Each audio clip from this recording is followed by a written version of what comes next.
The driveway looked smaller than I remembered. Or maybe I just got bigger. The rental SUV didn't quite sit straight, even though I tried twice to center it. I left it crooked, the way a guest might park, unsure if they were staying long. The wind rustled through a thin coat of yellow leaves scattered across the yard. The lawn was a little overgrown, just like it always used to be by fall. And Mom's old minivan was still parked under the magnolia tree, right where it had sat the day I left. Nothing had moved, but everything felt shifted. I sat there for a while, gripping the wheel. My fingers had gone cold, even though the engine was still running.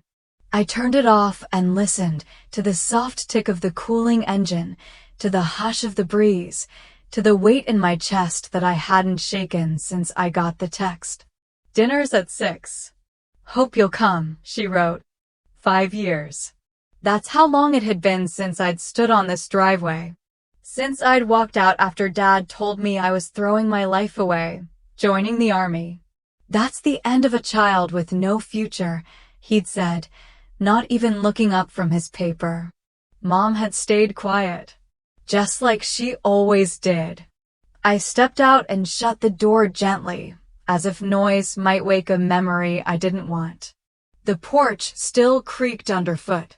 I knocked once, out of habit. From inside, I heard her voice float out from the kitchen, too casual. "It's open, honey." Of course it was. The smell hit me first, lemon cleaner, something roasting in the oven, and that faint scent of old wood that always clung to this house. It smelled like I had never left. But standing there in my boots, with my duffel over my shoulder and my hair tied back like regulation, I felt like I didn't belong. "Hey, Mom," I called. She didn't come out. I heard her stir something, the clink of a spoon against a pot. "I'm just in here," she said. "Come on in, Evelyn." The living room looked untouched, same beige couch, same knickknacks on the shelves, even the throw pillows I used to rearrange as a teenager. The only change was the photos. All the new frames on the walls, the ones added in the last 5 years, were of Connor. Connor on the high school stage. Connor in his graduation robe. Connor holding a trophy. A string of pictures I wasn't part of, not even in the background. I stood in the middle of the room, caught between resentment and something softer I couldn't name. The kind of ache that only grows in silence. From the kitchen, she said, "You'll be surprised what your brother can do now. He's really matured." I forced a smile, the kind that stays behind your eyes. "That's good," I said, and my voice sounded calm. Like I hadn't noticed the photo of Dad and Connor at a baseball game. My seat at that stadium had always gone unused. The dining table still had 6 chairs. Still pushed against the far wall. Still lit by the same brass light fixture. As a kid, I always sat facing the window. Now I didn't know where to sit. Mom peeked out, wiping her hands on a towel. Her hair was shorter than I remembered. "Steaks in the oven. Your favorite." I nodded. "Thanks." But I couldn't remember the last time I'd eaten here. The memory was buried somewhere beneath phone calls not returned and holidays spent in barracks. Somewhere between Dad's silence and my own stubborn pride. She walked back into the kitchen without asking anything. "No, how was the drive? No, it's good to see you." Just the clatter of plates being set. I glanced outside. The SUV looked awkward, parked the way it was. Angled, slightly over the grass. Like I didn't quite fit. There were 10 pictures of Connor in the living room. I counted. 3 on the mantel, 4 along the stairs, 1 near the hallway light switch, and 2 more above the piano no one played anymore. All of him smiling in caps and gowns on fishing trips, flanked by our parents at his wedding. But none of me past the age of 18. The soft amber of the overhead light bounced gently off the old wooden frames. Dust clung to their edges like quiet years. I stepped forward and traced a finger along the glass of a wedding photo, Connor in a navy blue suit, his bride looking radiant in lace. I wasn't at that wedding. I was across the world, sweating under desert sun and holding a phone that never rang. I scanned the walls like a visitor might. That's how it felt, like I was walking through a gallery curated by someone who had chosen not to remember me. Mom hummed softly from the kitchen as she set the table, her voice light, as if this room didn't tell a louder story than words ever could. I moved toward the hallway. The picture wall had grown since I left.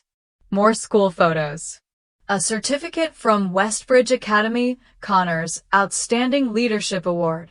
Even a framed article from the town newsletter. His name printed bold and proud. I reached the last frame in the row and stared. It was a grainy scan of his diploma, the watermark slightly smudged, right where mine used to hang. I felt my throat tighten, but I swallowed it. Quiet, as always. Even as a child, I'd learned the lesson well. Don't make a fuss. Mom, I called gently. Do you still have the picture I sent you from Iraq? The one by the wall of the hospital tent.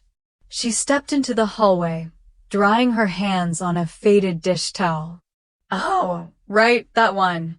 It might be somewhere in the shed. Your dad reorganized things after the storm last year. The shed. Of course. I also sent the one from Fort Bragg, I added. And the award photo from the base ceremony. She offered a smile that didn't quite meet her eyes. Connor's giving a speech next week. To the regional board. Your father's thrilled. He's even planning to go suit shopping. She said it like a badge of honor. I nodded slowly, eyes drifting back toward the wall. You've really made this place feel like his, I said. Not with bitterness, but something quieter. Acknowledgement. Maybe. She blinked. What do you mean? I gestured toward the pictures. I'm not sure where I fit anymore. She looked confused for a moment, then turned back toward the dining room without a word. I stayed there. The light from the hallway lamp buzzed faintly. I leaned closer to the wall, inspecting the spaces where old nails had been pulled. I could still see the outline faint, but there of where my high school graduation photo had hung. And above that, the sun-bleached square where my army portrait had once rested. It hit me then, not like a punch, but like the realization that you've been written out of a story still being told. The wall didn't just lack my presence. It had erased it. The front door creaked open. Footsteps, laughter, the cold rush of outside air. Well, look who finally came home. Connor. His voice still had that boyish tilt to it, though deeper now. Smoother with age and confidence. Behind him, his wife, Paige, I remembered, carried a purse over one arm and a reusable grocery bag in the other. Evelyn, he said, stepping forward and opening his arms as if the years hadn't weighed heavy between us. Long time no see. I turned, my hand still resting on the wall like I needed it to balance. Hey, Connor. My smile came slower this time. Connor always got the seat next to Dad.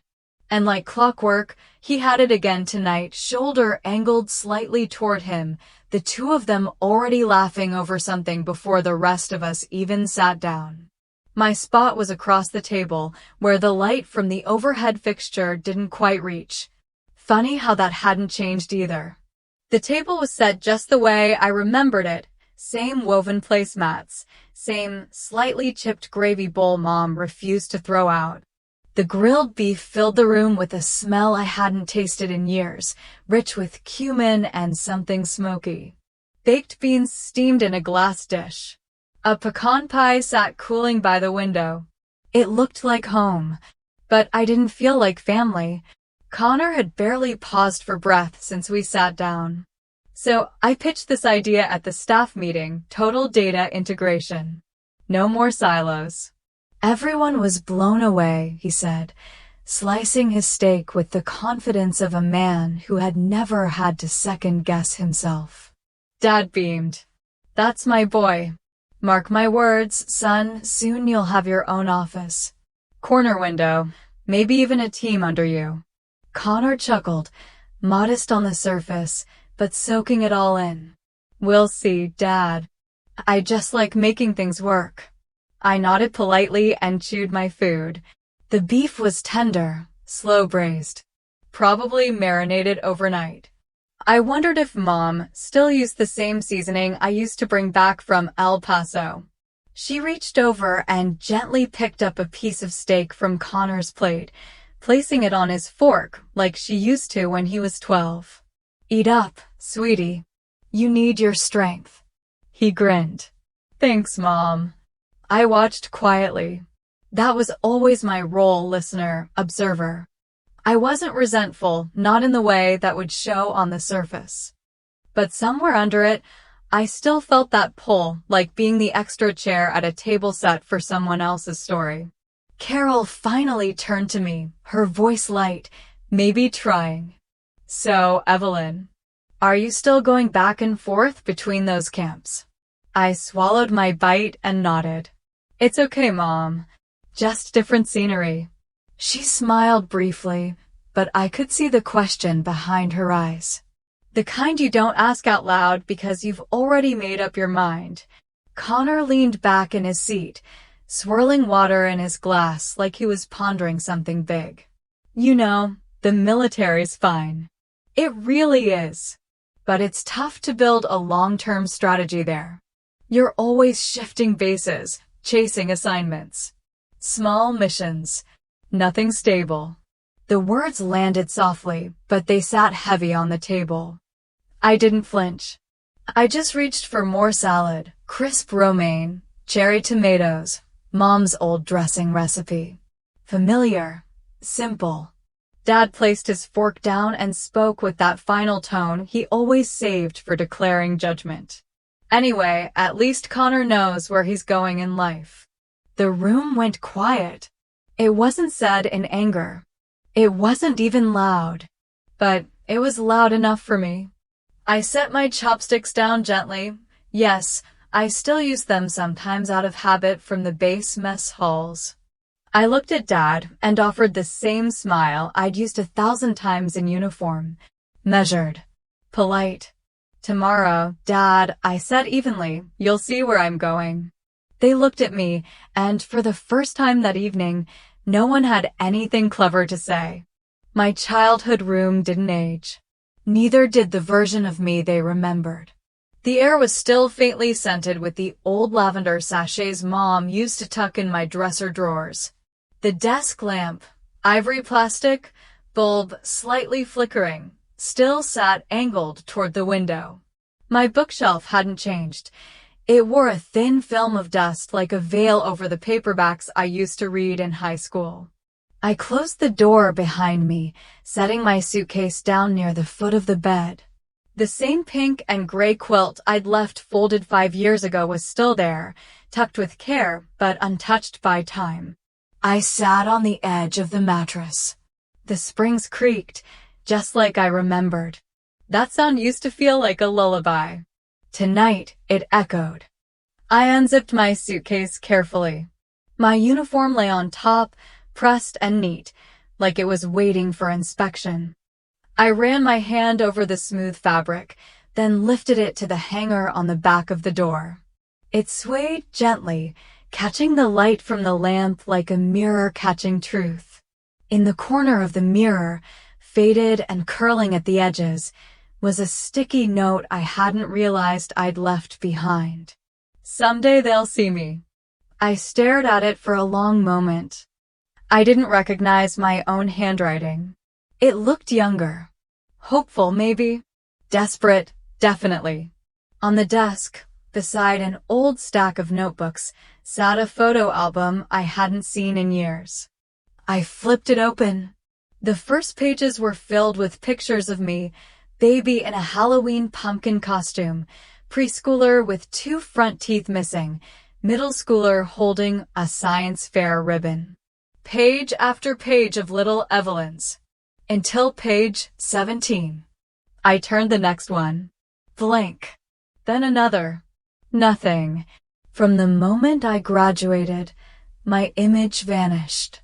It wasn't deliberate, maybe, but it felt pointed. Like the Evelyn they loved was the one who still asked for help with homework. Not the one who chose a uniform over a desk job or cyberspace over a cubicle. That version never made it into the album. I opened the desk drawers slowly, unsure of what I hoped to find. Dried pens. Old movie tickets. A bracelet I'd made out of phone wire in 9th grade. At the very back of the bottom drawer, wedged beneath a stack of loose papers, was an envelope with a thick, waxy seal. My breath caught.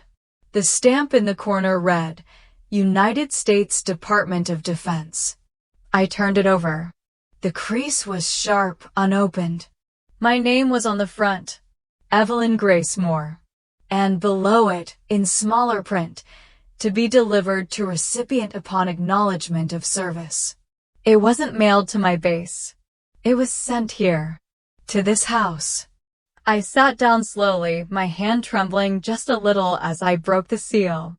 In recognition of exemplary leadership in U.S. cyber defense strategy, the Department of Defense hereby extends its gratitude and highest commendation. The words blurred slightly as I blinked. I felt nothing and everything at once.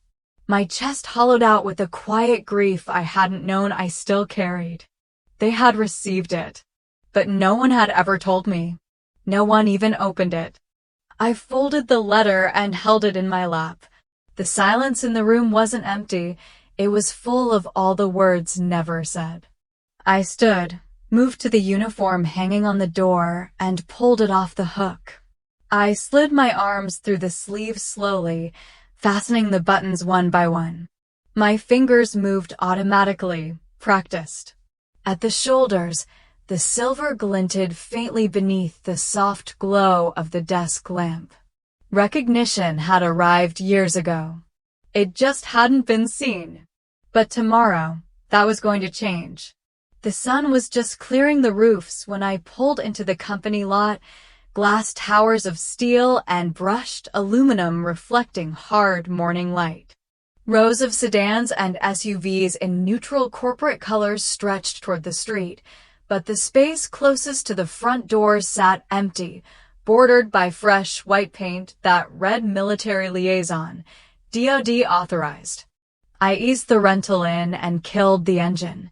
For a moment I simply sat there, breathing in the hush that follows a long drive and a longer night. Mom's warning echoed, how she worried a uniform startled people, made them uneasy. She never understood it made me feel steady, like armor you didn't have to explain. I adjusted the jacket, straightened the silver eagles on my shoulders, and stepped out. Instantly, conversations at the security checkpoint faltered. I could feel eyes travel from the top of my cover to the shine of my shoes, a polite curiosity edged with something sharper, recognition of rank. The guard at the glass vestibule stood taller as I approached. He checked my CAC card, then saluted crisply. "Good morning, Colonel Hartley." I returned the salute. "Morning, Sergeant." The badge reader beeped green. Beyond the turnstiles, a woman in a blazer slowed, watching as if trying to place me in some corporate org chart that didn't fit military insignia. Another employee held an elevator door, then looked surprised when I declined with a nod. I preferred the brief solitude of the next car. Inside the elevator, the mirrored walls threw my reflection back at me. Dark blue dress screens against brushed steel, ribbons muted under fluorescent light. I smoothed a non-existent wrinkle and let the floor numbers climb. My pulse was steady, but a familiar field briefing focus clicked into place. Objective, executive level, 0800 meeting with Director Cynthia Bergman, preliminary review of Project Helios. The doors slid open at the 12th floor. I stepped out and nearly collided with Connor. He stood alone, tablet in hand, suit jacket unbuttoned in an effortless casual sort of way. The confident half-smile he'd worn at dinner hadn't made it through the night. Instead, his face emptied, like a screen gone suddenly blank. His gaze dropped to my shoulder boards, flicked to the name tape over my heart, then back to my eyes. Eve Cologne. Wait, he actually blinked twice. What are you? I gave him the same cordial nod I'd offered every general officer who ever inspected my unit. Good morning, Mr. Hartley. My voice was even, the hint of formality intentional. I have a meeting with Director Bergman. Somewhere down the corridor a printer hummed, and the distant clack of keyboards carried through open office doors. Up here, the carpet swallowed footsteps. Conversations floated in low, measured tones, buzzwords, quarterly targets, acronyms no one outside this glass hive cared about. But the hallway itself went silent around us, as though the building paused to eavesdrop. Connor opened his mouth, closed it, tried again. You really work here? I consult, I said, which was true in the shorthand civilians preferred, explaining that I held final approval authority for the defense integration budget would come soon enough. The elevator chimed behind me. A pair of managers stepped out, chatting until they saw the uniform. They straightened instinctively, office posture giving way to something closer to parade rest, then hurried around us. I watched recognition dawn in Connor's eyes. The dots he'd missed at dinner suddenly connected. The military liaison his team kept emailing, the colonel who'd annotated their latency tables, the signature he hadn't bothered Googling because he assumed liaison meant some mid-grade paper pusher. He swallowed. You're meeting Cynthia? Now. Starts at the hour. I glanced at my watch. 3 minutes to 8. I should head in. I took a step past him. The difference in our strides was stark, mine practiced on drill pads and flight lines, shoulders back, chin level, his a half pace slower as if the floor had tilted. Body language tells more than badges ever will. Halfway to the conference suite I heard him behind me, voice pitched low but urgent. Evelyn, wait. I paused, turning just enough. Yes. He lifted the tablet, then let it drop to his side. I didn't. I mean, words tangled. The articulate systems lead, suddenly tongue-tied. The suite door stood open ahead, light spilling across the carpet. Director Bergman's assistant looked up, recognized the uniform, and motioned me forward. I offered Connor a calm, almost kind smile. We'll talk later. After the briefing, he managed a nod, eyes wide. Yeah, sure. I entered the suite without another glance. Behind me, the hallway exhaled, the faint collective breath of an office realizing the hierarchy had shifted. Mom worried a uniform might scare people. She never understood. Sometimes it simply made the invisible visible. The placard in front of the leather chair read Colonel Evelyn Hartley. There was no mistaking it, no way to shuffle it discreetly aside or pretend it belonged to someone else. Dad once told me I'd never have a seat at a table like this. In truth, the seat had been waiting. All I'd done was walk in and claim it. The conference room on Westbridge's top floor smelled of polished walnut and filtered air. A gleaming oval table stretched toward floor-to-ceiling windows that framed the city's skyline. Printed strategy binders, neatly aligned with pens and purified water bottles, waited at each place setting like disciplined soldiers. Sunlight bounced off chrome chair legs and landed on the silver eagles at my shoulders. Colonel, good morning. Cynthia Bergman, the CEO, strode in first, gray suit perfectly tailored, energy sharp as a fresh blade. She offered her hand with the casual warmth of an equal, not the cautious curiosity I'd felt downstairs. I shook it firmly. "It's an honor to have you here in person," she said, voice carrying just enough to reach the people hovering near the doorway. I heard my father inhale behind me. Until this second, he might have convinced himself there'd been a misunderstanding, some mix-up of titles. But Cynthia made it official the moment she faced the room and spoke. "Everyone, before we begin, this is Colonel Evelyn Hartley, Department of Defense Liaison for Project Helios. She holds final approval authority on all defense integration milestones." The murmured "Good morning, Colonel" traveled clockwise. A director rose half an inch from his seat in reflex.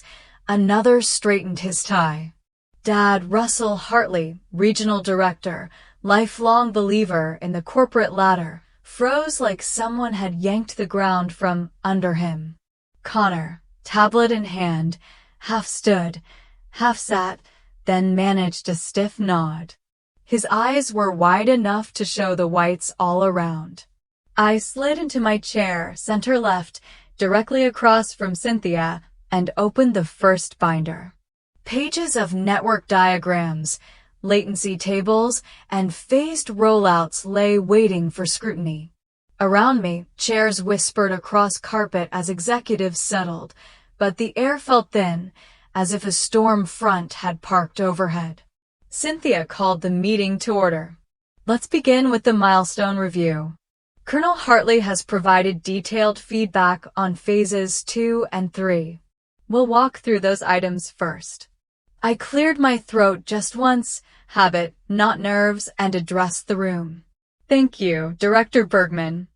I'd like to start on slide 5, current progress against DoD compliance benchmarks." My voice carried, steady, the same tone I used in field briefings. "Overall integration is on track, but specific technical gaps remain." I tapped the console. A screen on the far wall flickered to the latency metrics slide I'd annotated at 2 a.m. red penning Connor's numbers. I watched him as he realized which section was about to be dissected. "First," I said, "packet delay variability exceeds the allowable threshold for secure real-time transfer. We need a mitigation plan before the next funding gate." A manager began to answer, but I lifted a hand gently. "I'd like to direct that question to Mr. Hartley, Systems Integration Lead." It was the softest way to throw the spotlight. Yet the beam felt blinding. Connor stood, straightened his jacket. "Yes, Colonel." His voice cracked, recovered.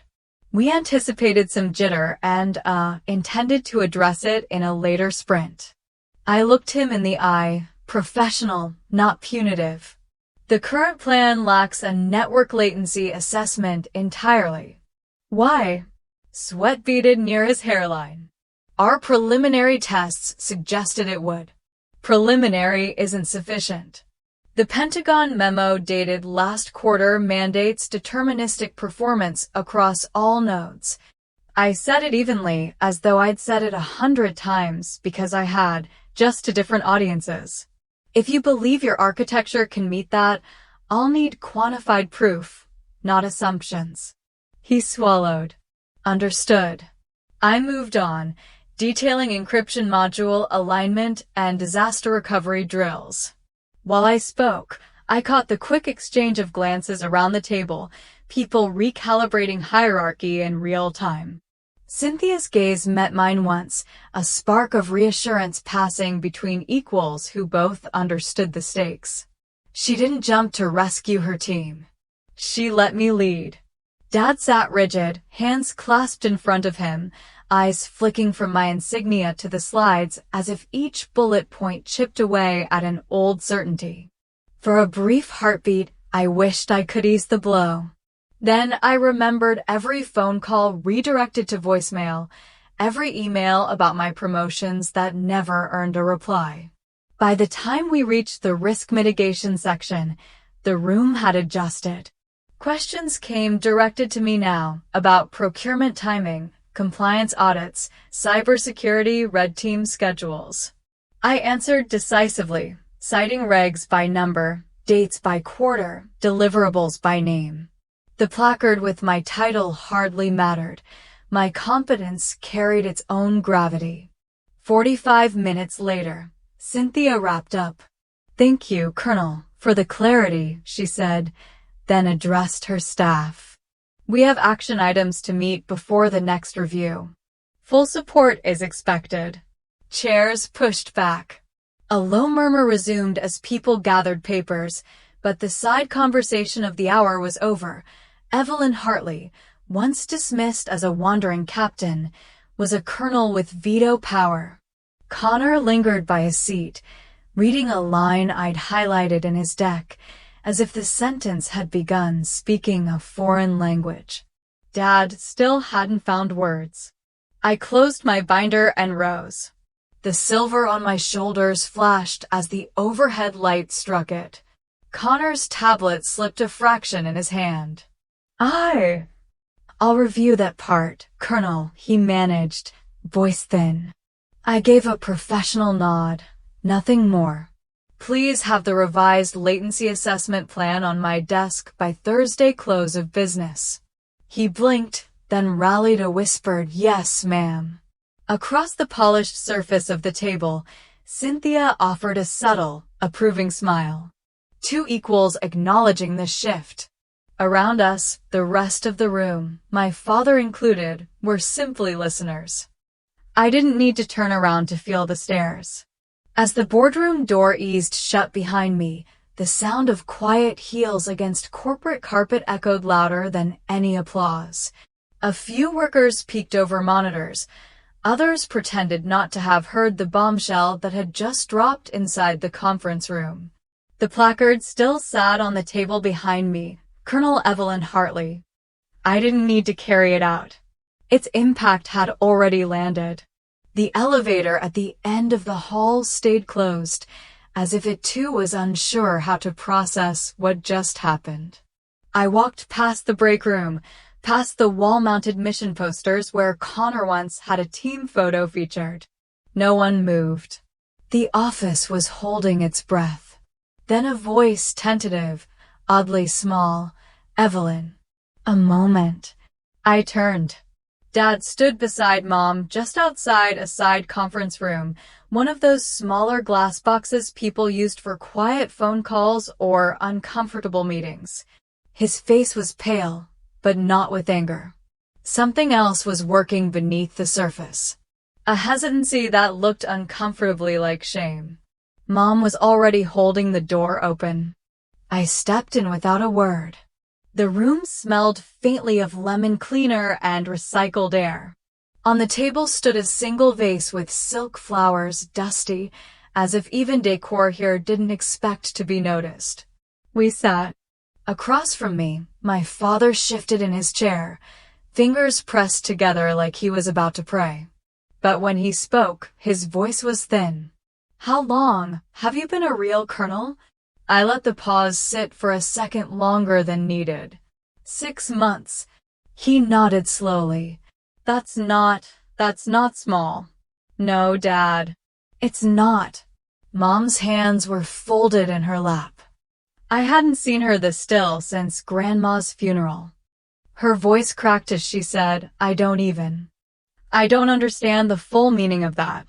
Not really. But I know it's something. "It is," I said, softer than I expected. "But what matters isn't the title. It's that you never asked." That made her flinch, just slightly. I didn't press it. Instead, I looked between them both. I sent photos. Letters. You'd write back sometimes, ask if I was eating okay, or if it was hot out there. But no one ever asked what I do. What I'm building. Connor had slipped in quietly, closing the door behind him. He stood near the window, eyes on the skyline. For a second, no one moved. Then he spoke. "I thought you were just a logistics guy." His voice wasn't defensive, just honest. "You always said you worked on base." I figured you moved boxes, kept the trucks fueled. That's what you wanted to believe, I said calmly. It made me smaller, easier to dismiss. Connor's shoulders sagged. Yeah, maybe. I don't need an apology. My voice held steady. I need respect. And if not that, then silence. The room stayed quiet. Outside, the hum of office life moved on. A copier beeped. Someone's laugh echoed faintly down the corridor. But in here, it felt like the moment after a battle when the smoke is clearing and no one's sure who won, only that everything is different now. Dad leaned forward, elbows on the table. His eyes were red at the edges, but dry. His voice was barely above a whisper. I underestimated you. Those 3 words weighed more than any apology. He reached across the table, not with the authority of a father guiding a child, but with the uncertainty of a man offering something fragile. His palm hovered halfway. I stared at it. Then I extended my hand, slowly, and shook his. His grip was firm, but not controlling. For the first time in my life, it felt equal. Mom exhaled, quietly. Her hand moved toward mine, but stopped just shy, hovering like a question. I reached out and took it. You always seemed so far away, she said. I didn't know how to reach you. I was never far, I said. You just never looked. Connor sat down across from me. His face had changed. It wasn't guilt anymore. It was recognition. A beginning. You work with Cynthia like your equals, he said. She listens to you. She listens because she respects what I bring, I said. Just like I'm willing to listen when someone shows they've done their work. We sat there, all 4 of us, in a room meant for quick meetings, feeling something unfamiliar stretch between us. Not quite reconciliation. Not yet. But the start of a new alignment. The hotel room was still. Outside the window, the lights of Greensboro blinked softly, each one suspended like a quiet reminder that life had gone on with or without anyone noticing. I sat cross-legged on the edge of the bed, hotel tea cooling on the nightstand. The TV remote lay untouched. Instead, I opened my laptop and let the soft glow of the screen wash over the sheets. In the corner of my inbox was a folder I hadn't touched in years. Letters never sent. It had always been easier to write than to talk. The first draft was from Iraq, 3 paragraphs about a sandstorm, how it swallowed everything in sight. The last line, I miss the way the front yard smelled after rain. I never sent that one. I'd convinced myself it didn't matter. Next was a photo. I was in uniform, standing beside a wall of satellite monitors. My face looked younger, but my eyes were already learning how to steady themselves, even when everything felt like it was moving too fast. Attached was a half-written message. Hey Mom, if you zoom in, you can see the little American flag patch. I'm finally in the unit I told you about. You probably don't remember. Unsent. Deleted? No. Just saved in the silence. I closed the folder and opened a blank document, then clicked on one titled Private. It was my digital journal. I hadn't written in months, but my fingers knew where to begin. Today Dad shook my hand like an officer. He didn't say much, but his eyes said enough. I paused. I didn't need the handshake. I didn't need the acknowledgement. I just needed to stop needing it. And tonight, I realized I have. I saved the file and leaned back against the headboard. The air felt different, not like a victory, not quite relief. Something quieter. Like when a storm passes and you realize your windows stayed intact after all. I thought about Mom. She hadn't said much in the meeting. Her silence had pressed around the room like a wall, but it hadn't been cold. Just unsure. Like someone who wanted to speak but couldn't find the language. Maybe she never learned how. I didn't feel angry about that anymore. People give what they can, and some just don't have the words. I reached for the tea. It had gone lukewarm. Still, I sipped it. The bitter taste didn't bother me. It reminded me of long nights in outposts, nights where the only company was the distant static of radio signals and the rustle of sand against tarp. Nights where I wrote letters no one read and learned how to find peace without an audience. I sat up straighter, reflexively adjusting my shoulders like I was back at a briefing. But this time, I wasn't preparing to report to anyone. There was no performance, no need to prove anything. They knew now, and I no longer needed them to. Somewhere inside me, a thread had snapped free. Not in a painful way, but like when you finally untangle a necklace and feel it drop loose into your palm. Recognition had come. But I realized something else, something that settled deep in my chest like warmth. I didn't win them. I won the distance that had separated me from myself. All these years, I wasn't lost. I was walking forward while they stayed behind, eyes closed. And I had kept walking not to escape them, but to find myself. That made all the difference. Just as I was about to close the laptop, a notification pinged. Cynthia, your father just thanked me. And he was really proud. I stared at it, unread for a moment. Then, without smiling or frowning, I simply nodded. The room was cooler than yesterday's boardroom. Or maybe it just felt that way. Everything about the air held a sharper edge. The walls were lined with abstract art meant to look expensive, but the only real focus was the wide digital screen at the end of the table and the neat rows of chairs facing it.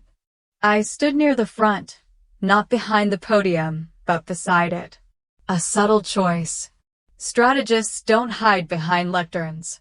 Connor sat 2 seats in, laptop open but hands unmoving.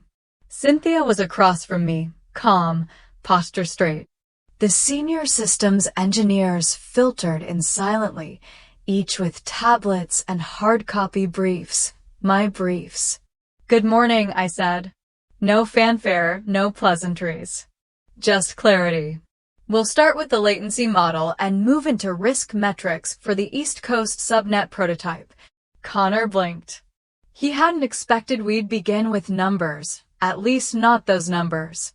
I pulled up a slide, a simple chart that tracked server delays across test environments. Based on current Westbridge routing, your system flags data at 12 milliseconds. That's acceptable for office productivity, but not for combat-critical commands. One of the engineers leaned forward, curious. Another tapped the table twice, thinking. I continued, switching to a diagram I'd sketched the night before, while hotel ice melted untouched in a glass beside me. This is a field test setup from Kandahar, year before last. Dust storms, generator failures, enemy jamming. And still, we stayed below 7 milliseconds. Connor shifted. But this isn't a battlefield application, he said, voice a little too loud. True, I said calmly, but if a defense system ever needs to deploy under pressure, real pressure, this will be the bottleneck. Not bullets. Bandwidth. Silence followed. Not awkward. Just attentive. Cynthia finally broke it. We'll adjust the deployment structure as Colonel Hartley recommends. I didn't glance at Connor. I didn't need to. This wasn't a victory lap. I handed out supporting documentation, 3 tabs per person, each section bookmarked. No theatrics, just the data. Let the math speak. Someone in the back nodded as they skimmed the packet. I watched their eyes widen slightly, the way recognition always comes not with a bang, but a blink. Connor cleared his throat. It's a good catch, he muttered. His fingers hovered over his keyboard, then fell still again. I looked around once more before closing the slide deck. There's no good strategy without grounding it in reality, I said. And I lived there. Cynthia gave a small smile. The kind of smile that says, you didn't just know the material, you carried it. Meeting over, the chairs scraped softly across the carpet as people rose. I gathered my things slowly, deliberately, waiting for no applause, expecting none. A strategist doesn't ask for validation. They ask for silence after the facts land. The cafe on the ground floor was mostly quiet, just the hum of a refrigerator unit in the back and the soft clatter of cups being stacked. The tables near the windows were empty, and we sat at a small round table tucked near a corner where the light from outside caught the rim of my coffee cup. I ordered a sugar-free latte. Connor, as always, went with the creamy mocha. Only this time, he didn't gulp it down between words. He stirred it slowly, watching the foam circle the edge like it might offer him answers. Neither of us said anything for a while. It wasn't an awkward silence. It was just space. A kind of air that didn't need filling. Connor finally leaned back. I thought if you ever came back, he said, it would be with boxes of regrets, like you didn't make it and needed a place to land. I tilted my head, lips curled just a little. Do you think I'm playing a role now? He shook his head. No. Now I know. You're you. That's the part one never paid attention to. His voice didn't have the old sharpness. It was gentler, like someone letting go of a rope they've pulled for too long. I glanced down at my cup. The steam was fading, but the heat lingered. You don't need to prove it anymore, I said. You just need to do your job well. He smiled faintly at that, like he wasn't used to being told something that didn't come with a comparison. Outside the window, a delivery truck passed. The reflection of our table shimmered against the glass, two people sitting not far apart, but also not trying to close the gap too quickly. He leaned forward. Were you mad? I didn't answer right away. Instead, I took a slow sip and let the words settle in my chest before they reached my mouth. No, I said, but there were times when I was really sad. His eyes lowered. I guess I thought if I kept shining, people would see me. I didn't realize I was standing in front of someone else's light. I didn't correct him. That metaphor was his to sit with. He took another sip of mocha, slower this time, no rush.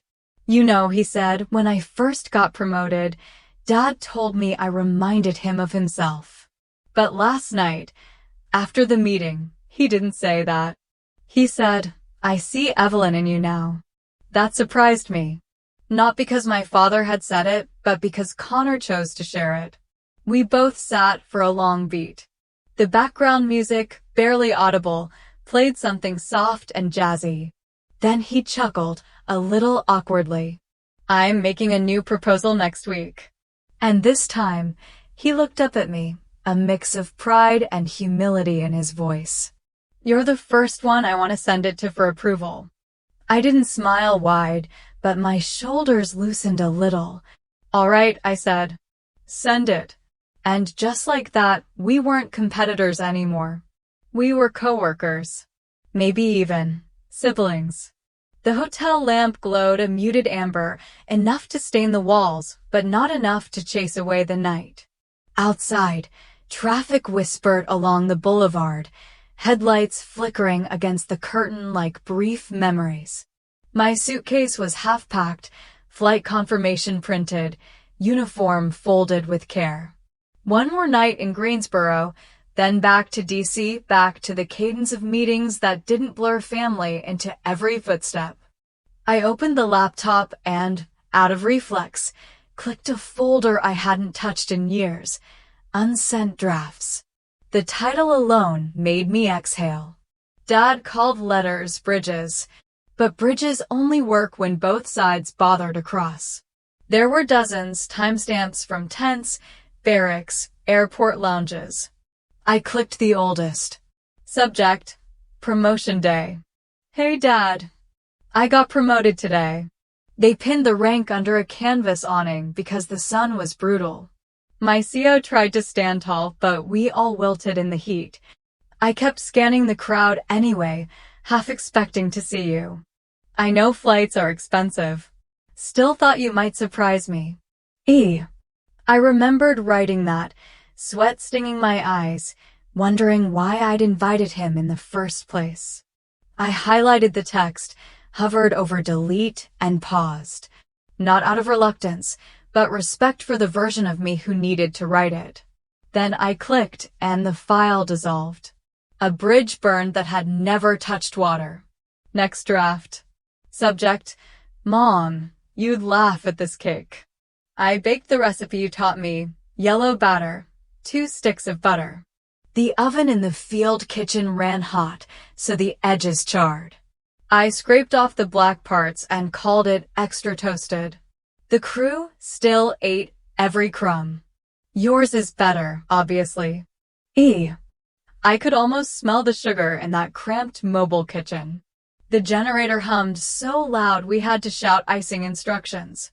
I smiled, really smiled, then pressed delete. The warmth stayed even after the words vanished. Another file opened. Subject: Someday.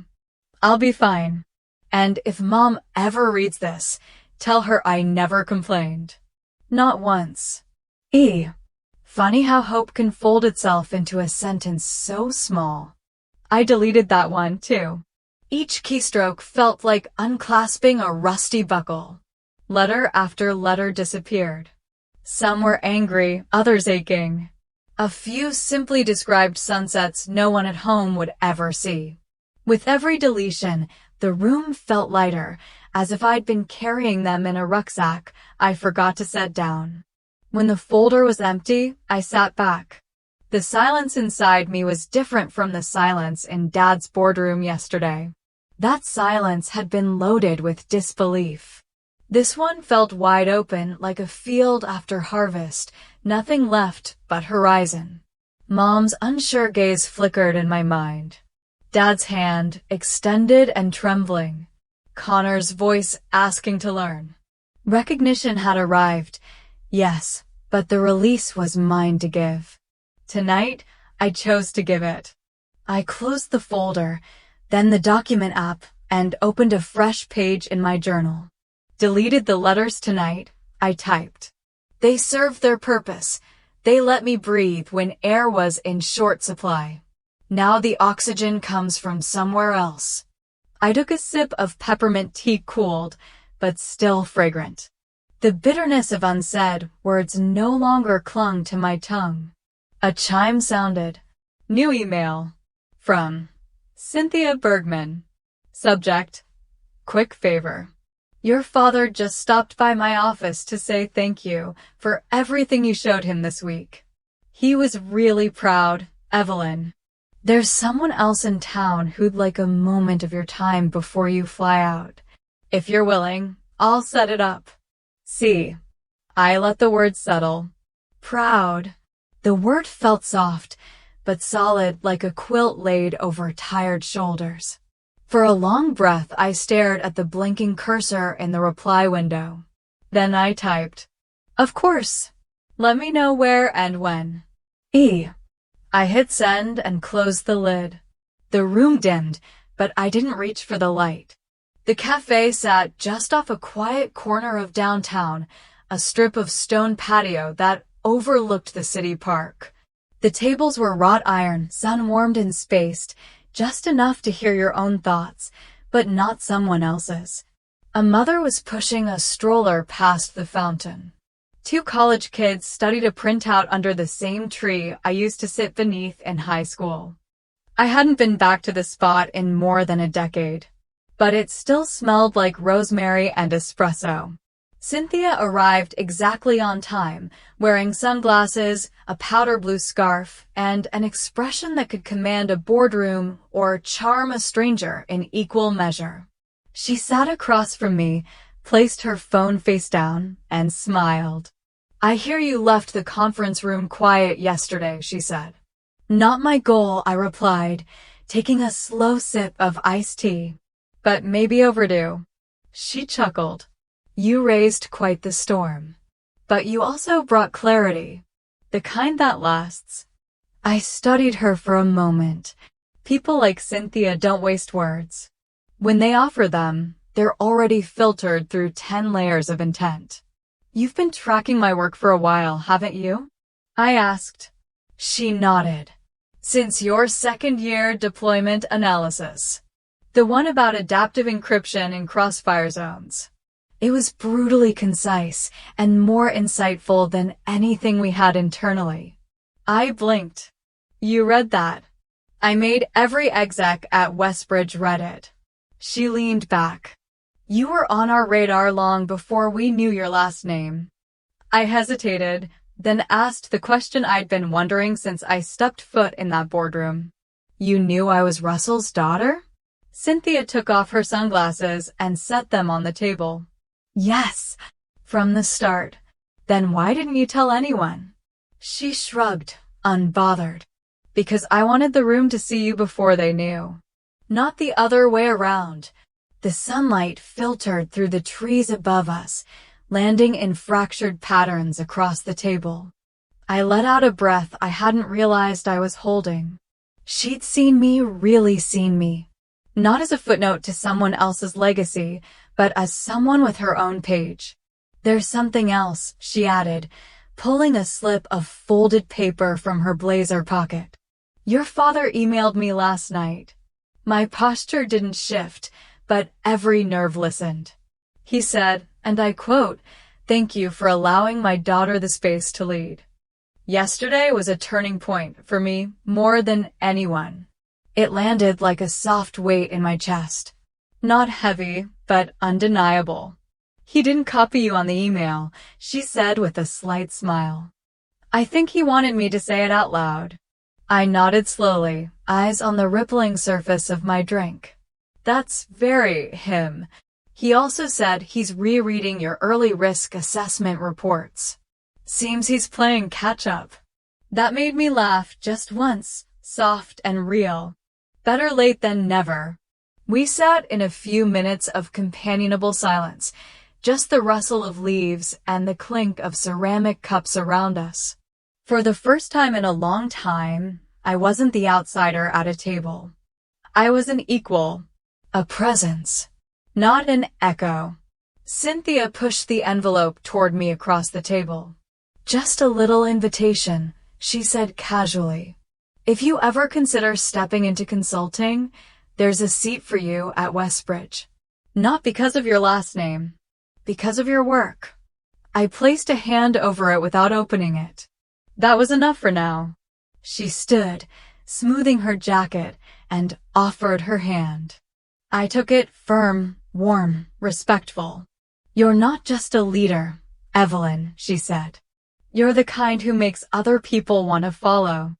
I watched her walk away, the envelope still resting beneath my fingers. Across from me sat an empty chair, but I didn't feel alone. The attic had always been a place for things we didn't want to throw away, but didn't quite know how to hold on to. You had to climb a narrow wooden staircase behind the linen closet, the kind with the latch that creaked no matter how careful you were. I hadn't been up there since I was 17, searching for my winter coat and finding an old chemistry trophy instead. Dad waited at the foot of the stairs, a box in his hands, dusty and slightly sunken in the middle. He looked smaller up here somehow, less like the man who ran meetings and more like someone trying to bridge something without saying the words. Your mom said this was yours, he said simply. I never opened it. I took the box gently, as if it might dissolve from years of being untouched.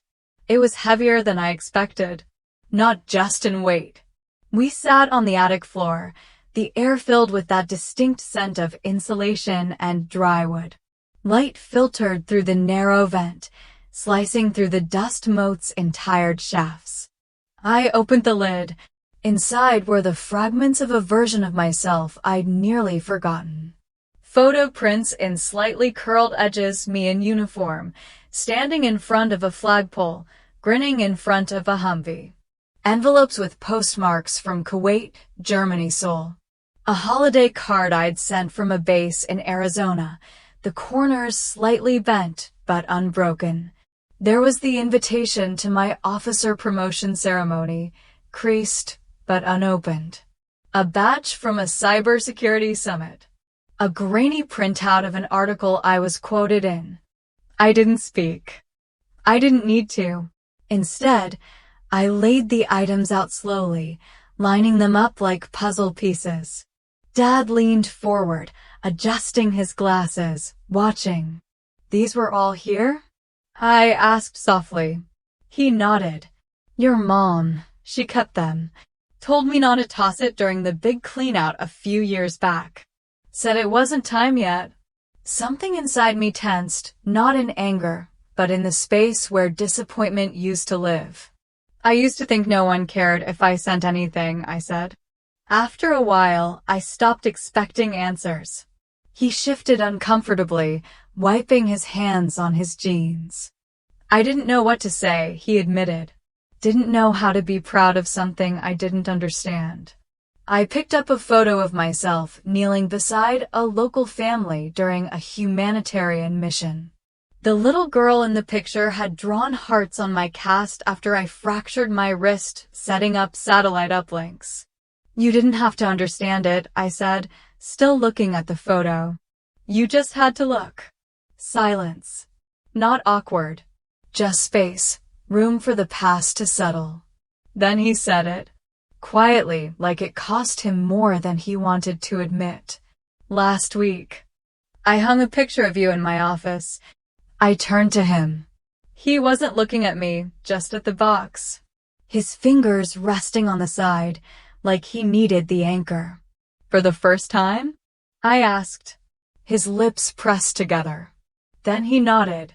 There was a flicker in his expression, something fragile, unguarded. The confidence he wore like a uniform cracked just a little. And, for the first time, I saw my father unsure. Not about me. About himself. I placed a hand on the box and breathed in the attic air, old, warm, and finally honest. We sat that way for a while. Two people trying to fold time without breaking it. Then came the soft creak of the floorboards. We both turned. Carol stood on the top step, her hands wrapped around a tray. I brought apple pie, she said. Is it still your favorite? The question didn't land with guilt. It wasn't an apology. It was a start. I stood, brushing the dust from my jeans, and met her halfway. The scent hit me before I reached the kitchen. Apple and cinnamon, rich and nostalgic, wrapped in a warmth that had nothing to do with the oven. It was the kind of smell that came from slow baking, from time and patience, not just heat. The kitchen hadn't changed much. Same yellow-tinted windows, same worn counter corners, the ceramic rooster still standing near the stove like it had always been guarding something important. It was the place of childhood lunches, of awkward teenage silences, of hurried breakfasts when I was home on leave. But this time, the light felt different, soft, golden, like it had been waiting for this exact moment. Mom was already there when I stepped in, setting a tray on the counter with the gentleness of someone placing down memories. Her hands trembled just slightly. She hadn't worn makeup today, and her apron was dusted with flour. For once, she didn't look like she was trying to hold something together. She looked like she was letting something go. I didn't know how long to bake it, she said, not quite meeting my eyes. So I just waited until the smell felt right. I nodded. That's how I remember you doing it. She looked down at the pie. Still your favorite, right? I nodded again, softer this time. She sliced it with care, setting a piece on the chipped white plate I'd used since I was 12. The crust cracked just slightly, steam curling from the apples like a small, forgiving sigh. I never made this after you left, she admitted. I kept thinking I would, but the kitchen always felt colder without you. I took the first bite before she could say anything else. The cinnamon was heavier than I remembered, the apples slightly softer. It wasn't perfect, but it didn't need to be. She sat across from me. The silence between us wasn't heavy like before. It was breathable, like something had opened. I never knew you could make so much, she said quietly, watching me more than the food. Not just medals and uniforms, but the way people looked at you yesterday, like you belonged. I looked at her, unsure what to say. She continued, her voice barely above a whisper. I was afraid that if you succeeded too much, I wouldn't be able to keep you. And if I couldn't keep you, maybe I didn't matter. I set my fork down, not abruptly, just enough for her to know I was listening. I don't need you to hold me, I said. I just need you to see me. She blinked slowly, eyes filling not with tears, but with something softer. Maybe acceptance. Maybe regret. Maybe both. I see you now, she said. I think I've been seeing you all day. I just didn't have the right words. You don't need them, I said. She reached across the table then, hesitantly, like testing the weight of a gesture. Her hand found mine. Her fingers were warm and flour-dusted, just like they used to be when she taught me how to knead dough. It had been years since she touched me like this. Not in passing. Not in obligation. But with intention. I kept every one of your cards, she said. Even the ones with sand still stuck to the envelope. I smiled, a quiet kind. You didn't write back. I was scared I'd say the wrong thing. So I said nothing. That was the wrong thing, I said gently. But it's okay now. We finished the slice in silence. She poured tea from the old chipped kettle. Outside, the wind shifted through the trees, scattering yellow leaves across the porch. Just as I stood to put my plate in the sink, she spoke again, this time slower, more deliberate. If there's another investiture, she said, will you invite me? I turned around, plate still in my hand. She wasn't asking for forgiveness. She wasn't demanding inclusion.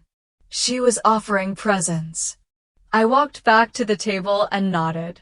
Yes, Mom, I will. There was a time when holidays meant leftovers and reruns of movies I'd memorized.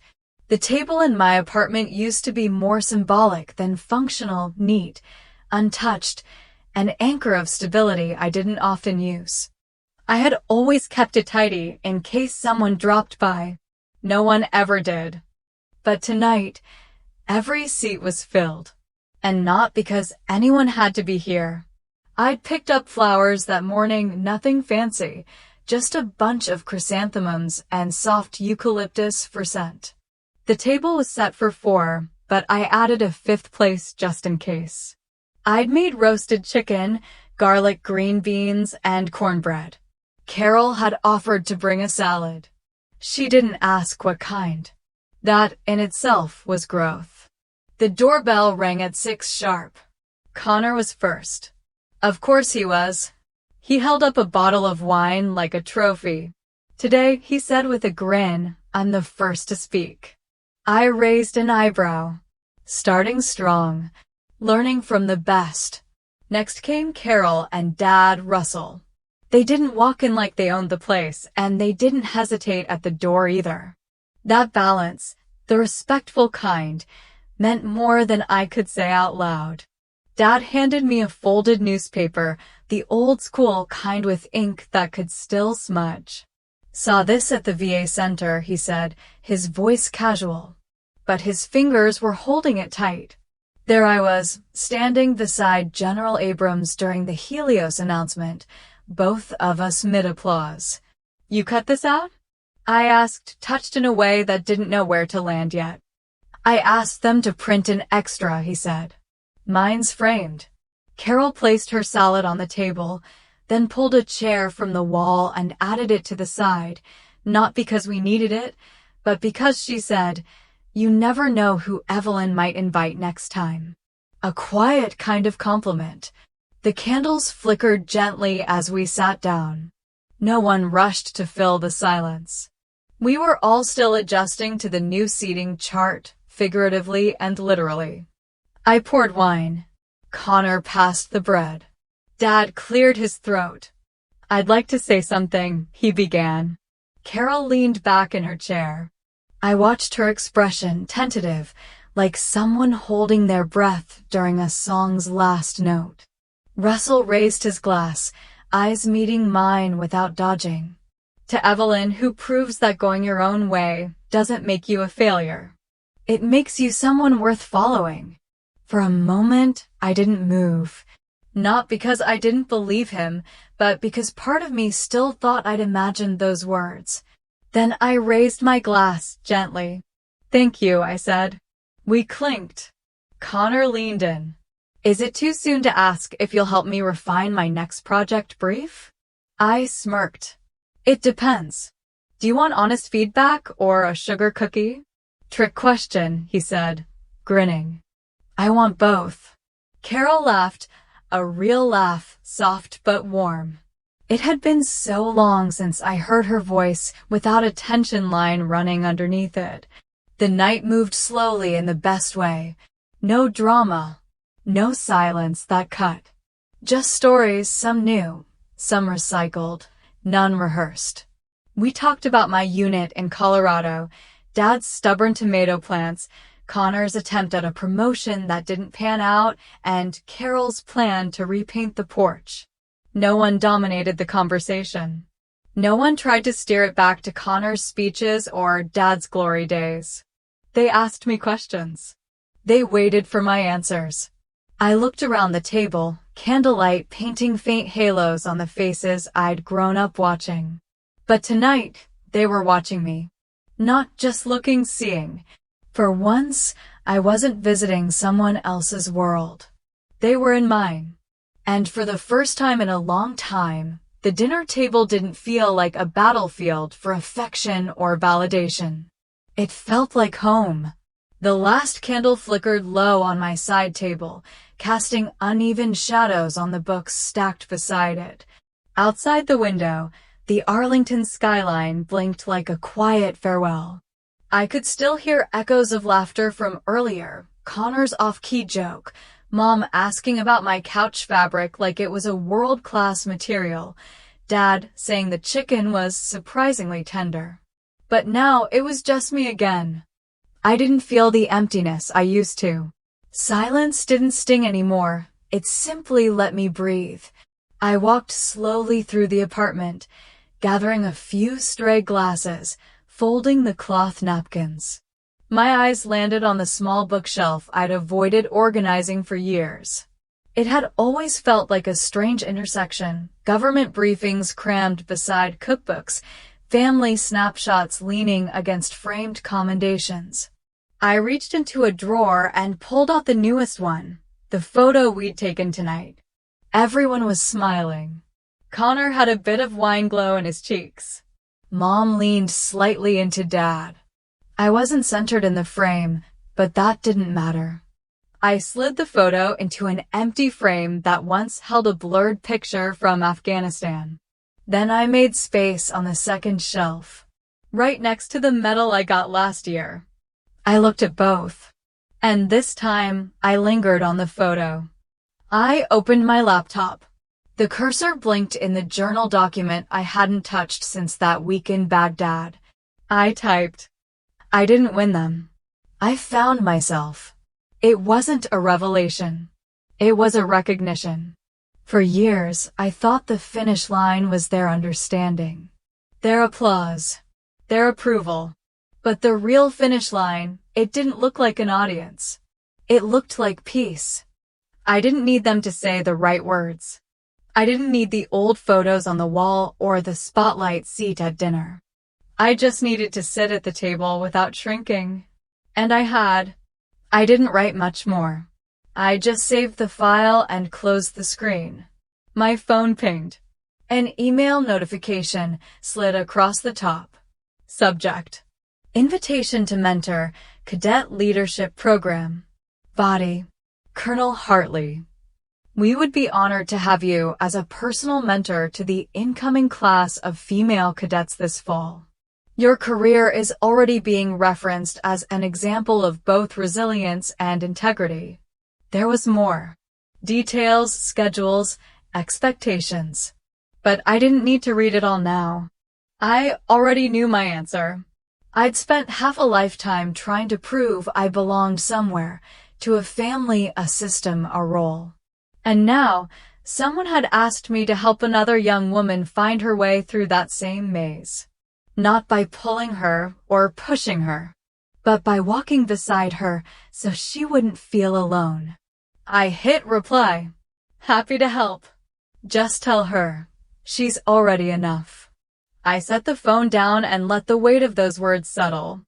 Because that was the thing no one had told me when I was 18 and packing a duffel bag in silence. That I didn't need to be exceptional to be worth it. I just needed to hold on to myself long enough, quietly enough, until I realized I was never lost. Just unseen. But I saw me now, and that was more than enough. I've been following the story from the beginning, and now, as the lights in Evelyn's apartment dim, I still have a lot to say. This story is not just about a woman returning home in uniform. It's about a daughter, a sister, a soldier, going through years of being forgotten, and then not asking for recognition anymore, just the truth. Perhaps what moved me most was Evelyn's silence. She didn't scream. She didn't bang on the table demanding justice. She just stood there, steadfast, letting the world step back and see her more clearly. She didn't win against her family. She won against the distance between misunderstandings and the years she thought she was not enough. What about you? Have you ever tried so hard to be seen, only to realize that the most important thing was seeing yourself? Please share with me in the comments section, even if it's just a short line. I'd love to hear your story. If this story brings back a memory, a family meal, a look that made you sad, or someone who was secretly proud of you, leave comment number 1. And where are you watching from? I'd love to know. If you love gentle, profound stories like this, don't forget to subscribe to the channel so you don't miss the next videos. Maybe one day, you'll see yourself in another character that I tell. Thank you for accompanying me through the 16 chapters.